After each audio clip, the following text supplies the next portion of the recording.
Hello friends, ये नया tutorial है आपके लिए। आज 6 मार्च 2017 को आज मैं फिर से आपको कुछ इम्पोर्टेंट वर्ड बताऊंगा। आज के पेपर में भी कल के पेपर से जुड़े हुए कुछ इम्पोर्टेंट पॉइंट आपको मिलेंगे।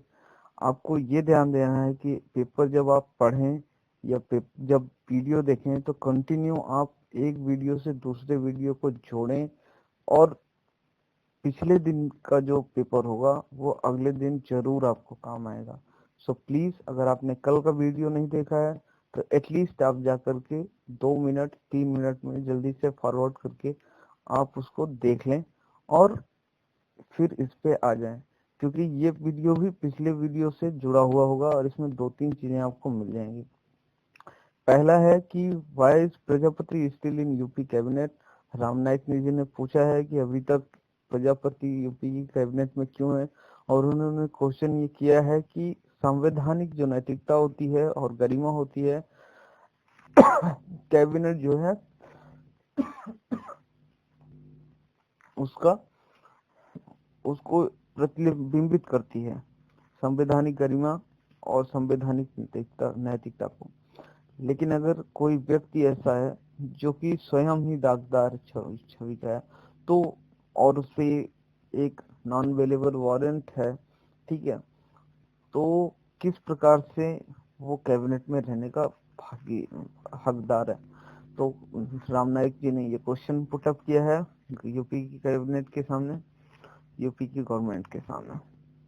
अगला जो हमारा पॉइंट है बहुत इंपॉर्टेंट पॉइंट है, to do nothing is not the answer.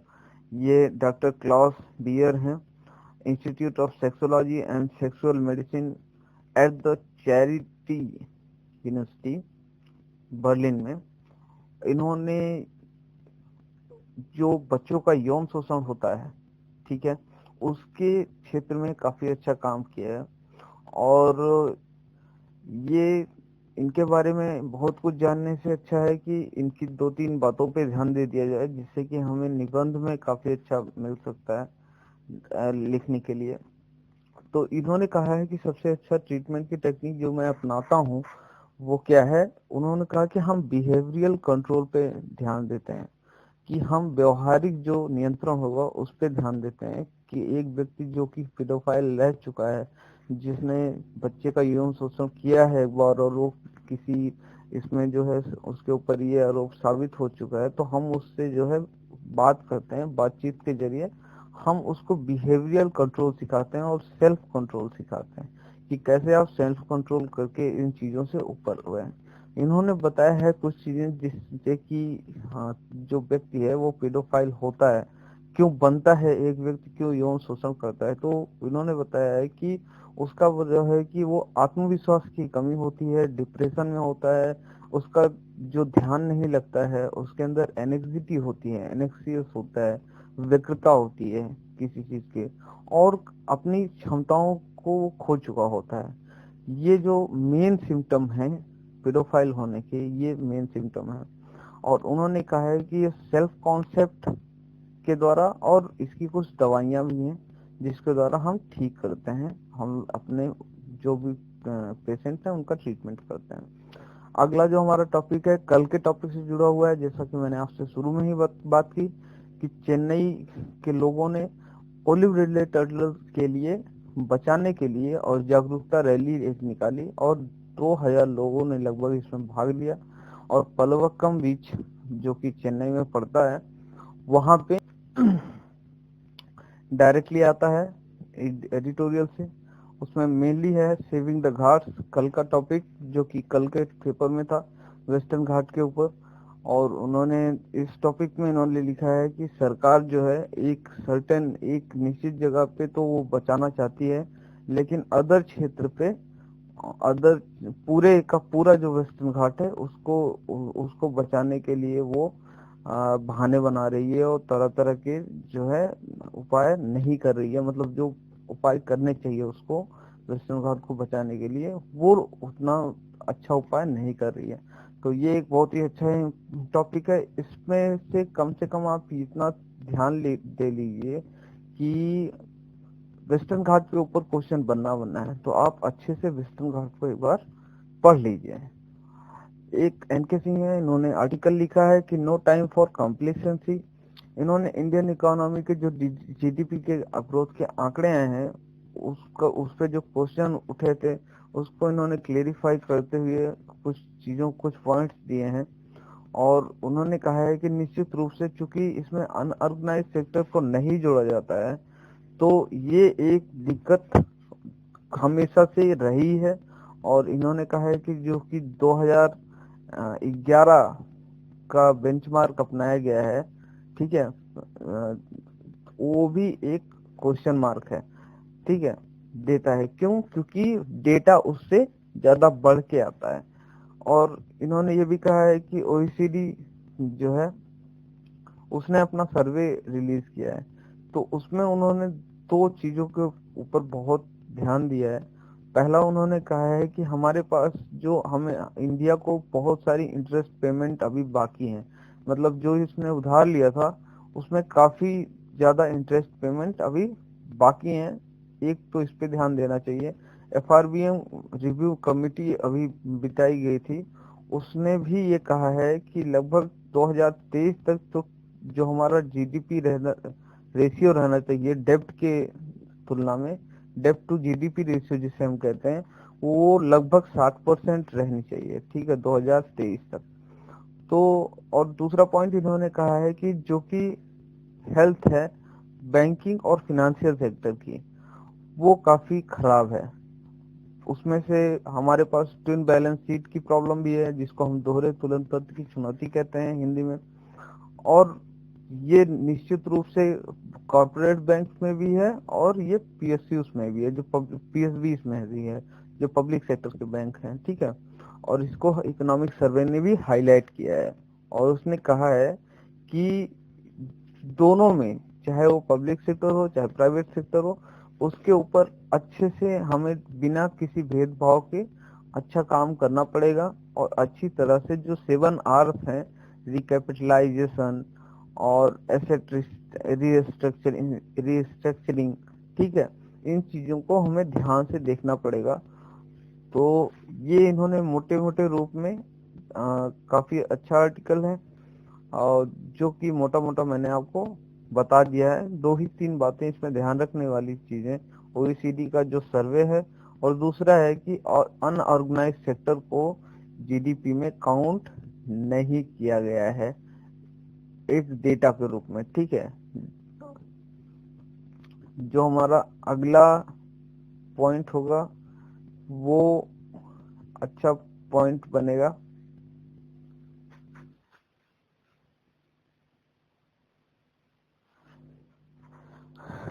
Centre ने अपनी सहमति दी है, किस लिए? सेल प्लांट को सेल करने के लिए। जो सेल के 3 प्लांट हैं, SAIL steel authority of India limited, इसके 3 प्लांट, उसको सेल करने के लिए सेंट्रल गवर्नमेंट ने अपना सहमति दे दी है। तो उसमें पहला पॉइंट है कि ये एक सेल है क्या, तो ये सेल एक महारत्ना पब्लिक सेक्टर यूनिट है, ठीक है। तो हमें ये ध्यान देना है कि सेल क्या है, महारत्ना है, ठीक है। और इसमें 3 प्लांट जो है अपने बेचने हैं। एक एलॉय स्टील प्लांट है, दूसरा सलीम स्टील प्लांट है और तीसरा है Visvesvaraya iron and steel plant. तो ये मेन पॉइंट बनता है, इनमें से क्वेश्चन पूछे जा सकते हैं। सबसे इम्पोर्टेंट टॉपिक जो आज का है वो है लॉ एनफोर्समेंट इन डिजिटल एरा। ये हमारा सबसे इम्पोर्टेंट पॉइंट बन जाएगा, क्योंकि ये निश्चित रूप से आप ये समझ लीजिए कि निबंध में आने वाला है। One consequences of the recent demonetization was a push towards the digitization of the economy, ठीक है। सबसे बड़ा जो डिमोनेटाइजेशन की वजह से प्लस पॉइंट क्या हुआ है हमारे पास, कि हम डिजिटाइज हो गए हैं, डिजिटल तरीके से हम लेन देन अच्छे से करने लगे हैं, ठीक है। फिनेंशियल जितना भी हमारा ट्रांजेक्शन होता है वो सब डिजिटल होने लगा है। लेकिन इसका खतरा क्या है? तो एसोचैम ने अपनी एक स्टडी निकाली है, उसके अंदर इन्होंने कहा है कि लगभग आप 2011 से लेकर 2014 तक, ठीक है, साइबर क्राइम 300 गुना बढ़े हैं, 300% बढ़े हैं, ठीक है। गुना नहीं 300% बढ़ गए हैं।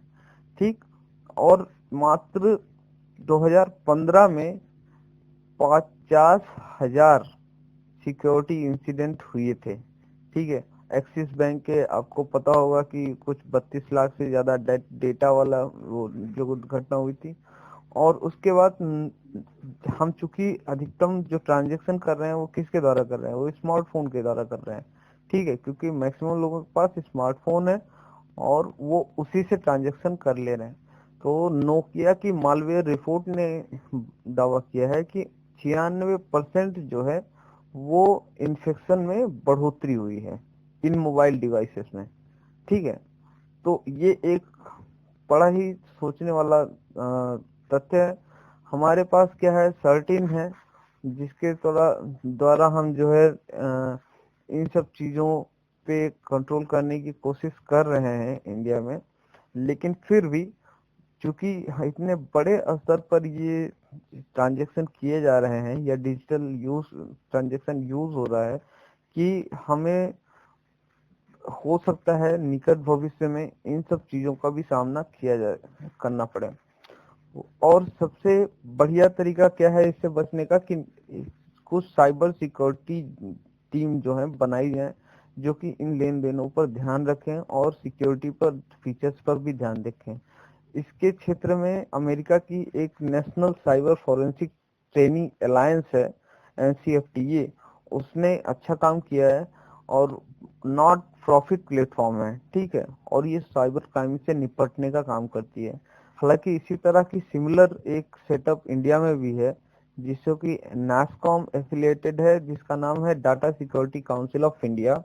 ठीक है, और वो भी उसने साइबर लैब्स बनाई हैं कई शहरों में और जो कि वहां पे ट्रेनिंग देती हैं। ठीक है, तो ये जो मॉडल है ये और भी बढ़ना चाहिए ताकि जो है साइबर सिक्योरिटी को अच्छे तरह से डील किया जा सके साइबर सिक्योरिटी की समस्या से। जो सबसे इम्पोर्टेंट पॉइंट क्या है कि हमारे पास जो हमारे साइबर लॉस हैं, साइबर क्राइम लॉस, इनमें भी अमेंडमेंट करने की जरूरत होगी क्योंकि ऑफेंसेस बढ़ेंगे, जो अपराध हैं साइबर क्राइम के वो बढ़ेंगे और इनसे डील करने के लिए अच्छे लॉज भी आने चाहिए जो कि हमारे यहाँ नहीं है या हैं भी तो काफी कमजोर हैं। इसी के साथ आज का जो पेपर है वो लगभग आपको बता दिया है मैंने। एक पॉइंट और जोड़ना बाकी रह गया है। INS विराट जो है वो विदा हो रहा है, उसकी विदाई हो रही है। ठीक है, तो INS विराट को आंध्र प्रदेश गवर्नमेंट चाहती है एक लग्जरी होटल में बदलना। ठीक, तो इसके लिए डिफेंस मिनिस्ट्री से उसका सहमति मिलना जो है अभी बाकी है। लेकिन INS विराट के बारे में हम दो चीजें जान लेते हैं। INS विराट हमारी सबसे पुरानी एयरक्राफ्ट कैरियर है। ठीक है, सबसे पुरानी एयरक्राफ्ट कैरियर है अभी इस समय और दुनिया की सबसे पुरानी एयरक्राफ्ट कैरियर है। INS विराट हमारी दूसरी जो है एयरक्राफ्ट कैरियर थी जब ये भारतीय नौसेना में शामिल हुई। पहली कौन सी, INS विक्रांत। ठीक है, ये ध्यान रखिएगा तथ्य यहाँ पे कि INS विक्रांत दूसरी सबसे INS विक्रांत पहली सब जो है एयरक्राफ्ट कैरियर थी और INS विराट दूसरी सब एयरक्राफ्ट कैरियर थी। लेकिन अभी इस समय ये पूरी दुनिया में सबसे पुरानी एयरक्राफ्ट कैरियर है जो कि डीकमीशन्ड होगी। और इसलिए आंध्र प्रदेश गवर्नमेंट चाहती है कि INS विराट को एक लग्जरी होटल में बदला जाए जिससे कि लोग जो है एक पर्यटन केंद्र टाइप में तब्दील हो जाए। ठीक है, इससे फायदा ये हो सकता है कि हम अपने ऐतिहासिक जो हमारी धरोहर है उसको भी समझो लेंगे और उसका हमें मॉनेटरी गेन भी, फाइनेंशियल गेन भी होगा। इसी के साथ आज का जो नोट है वो खत्म होता है और जो भी आपकी सुझाव हो, समस्याएं हो, प्रश्न हो, जरूर दीजिए, रखिए और डिस्कशन कीजिए, डिबेट कीजिए। जो जो पॉइंट्स बताए हैं प्लीज कृपया करके आप पर डे उन्हें अपनी एक डायरी में लिखते जाइए। जिससे कि आने वाले समय में आपको फायदा होगा। अगर आप 18 जून की तैयारी कर रहे हैं तो निश्चित रूप से आप ये मान लीजिए कि इसमें से काफी क्वेश्चन आपको फंस जाएंगे, काफी क्वेश्चन आपके आ जाएंगे।